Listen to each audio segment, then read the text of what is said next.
একজন সমন্বয়কের একটা পোস্টে দেখলাম যে কি ব্যয় বাদে বাকি টাকা আছে। প্রশ্ন হচ্ছে কিসের ব্যয়?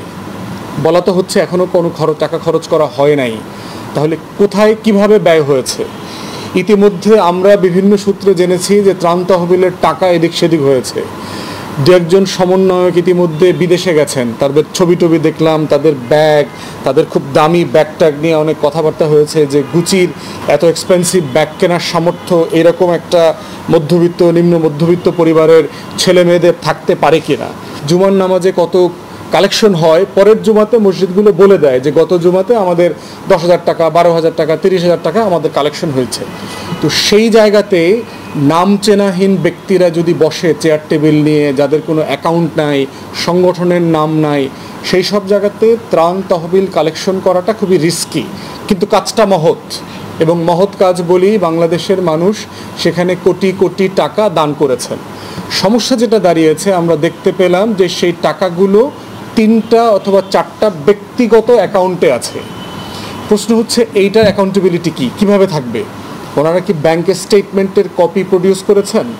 আমরা দাবি করব যে তারিখ থেকে যাদের অ্যাকাউন্টে, যাদের বিকাশে, যাদের হিসাবে টাকা আসা শুরু হয়েছে, তাদের প্রত্যেকের সেই দিন তারিখ থেকে আজ পর্যন্ত ব্যাংক স্টেটমেন্ট ব্যাংক থেকে প্রিন্ট করে একদম সোশ্যাল মিডিয়াতে দিয়ে দেওয়া দরকার যে ওই অ্যাকাউন্টে কত টাকা জমা হয়েছে, কত টাকা খরচ হয়েছে, খরচটা কিভাবে হয়েছে। একজন সমন্বয়কের একটা পোস্টে দেখলাম যে কি ব্যয় বাদে বাকি টাকা আছে। প্রশ্ন হচ্ছে কিসের ব্যয়? বলা তো হচ্ছে এখনো কোনো টাকা খরচ করা হয় নাই, তাহলে কোথায় কিভাবে ব্যয় হয়েছে? ইতিমধ্যে আমরা বিভিন্ন সূত্রে জেনেছি যে ত্রাণ তহবিলের টাকা এদিক সেদিক হয়েছে। দু একজন সমন্বয়ক ইতিমধ্যে বিদেশে গেছেন, তাদের ছবি টবি দেখলাম, তাদের ব্যাগ, তাদের খুব দামি ব্যাগ ট্যাগ নিয়ে অনেক কথাবার্তা হয়েছে যে গুচির এত এক্সপেন্সিভ ব্যাগ কেনার সামর্থ্য এরকম একটা মধ্যবিত্ত নিম্ন মধ্যবিত্ত পরিবারের ছেলে মেয়েদের থাকতে পারে কিনা।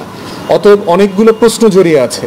আমরা মনে করছি জাতির আবেগ এখানে জড়িয়ে গেছে, জাতির ভালোবাসা এবং আমাদের বন্যা দুর্গত এলাকার ভাই বোনদের বাস্তবতাটা, যাদের এই মুহূর্তে টাকা দরকার, যার এই মুহূর্তে টিনের ঘরটা ভেঙে গেছে, যার এই মুহূর্তে টিনের ঘরটা করা দরকার, যার পুকুরের ঘেরের মাছ বের হয়ে গেছে, যার ধান ক্ষেত ডুবে গেছে, এরকম প্রত্যেকটা শ্রমজীবী কর্মজীবী মানুষের ইমিডিয়েটলি তার সাহায্য দরকার, যে কোনো ফর্মে দরকার। অতএব আমরা দাবি করছি যে টাকাগুলো ব্যাংকে না রেখে ইমিডিয়েটলি এটা মিলিটারি যেহেতু এখানে এইড কালেকশন করছে, সেনাবাহিনীর মাধ্যমে এটা একটা ফর্মে এনে এটা ডিস্ট্রিবিউশন করবার একটা উদ্যোগ নেওয়া দরকার ইমিডিয়েটলি, এবং এটার পুরো টাকার হিসাব জবাবদিহিতা দেশের মানুষের কাছে দিতে হবে।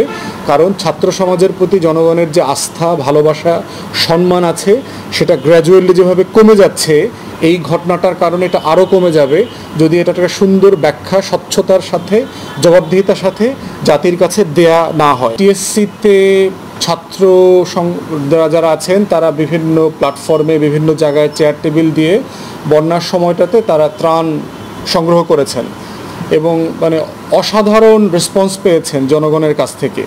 মানুষজন আসছে, লক্ষ লক্ষ টাকা বক্সে ভরে, প্যাকেটে ভরে, মহিলারা, আমাদের মা বোনরা তাদের অর্নামেন্ট পর্যন্ত, অলংকার পর্যন্ত দিয়ে গেছেন। তো সেটার কয়েকদিনের হিসাব আমার চোখে পড়েছে। প্রথম দিন কত হয়েছে, দ্বিতীয় দিন, চতুর্থ দিন, আমি 3-4 দিনের একটা হিসাব দেখেছি। কিন্তু আমি শুরু থেকেই আমার একটা প্রশ্ন আছে, সেটা হচ্ছে যে এইভাবে গণতহবিল কালেকশন করাটা আসলে ঠিক কিনা কোনো বৈধ অথরিটি ছাড়া। কারণ এটার সাথে একটা জবাবদিহিতার প্রশ্ন জড়িয়ে যায় যে কে টাকা খরচ করবে। ইভেন দেখবেন যে মসজিদ যারা বানায় তারা দেখবেন টেবিল চেয়ার নিয়ে, মাইক নিয়ে কিন্তু সামনে বসে মসজিদের জন্য টাকা তোলে।